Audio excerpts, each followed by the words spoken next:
king phoned him from Swatini and said, you must tell me that he's in Swatini.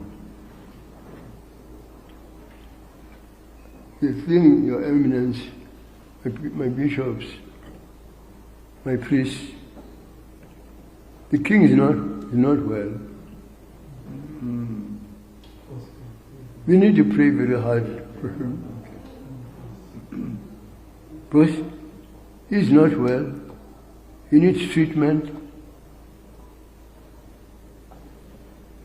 You know, just now, Your Eminence, I had to talk to the Minister of Police and ask him to intervene because there was a very unseemly things that in social media about the king's wife and about some young people that stay with him and a number of other things.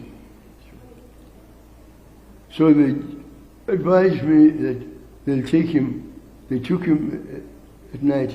As you speak now, he's going back to a house in Durban, as you speak, where he has been now for more than 2 months. Are you serious?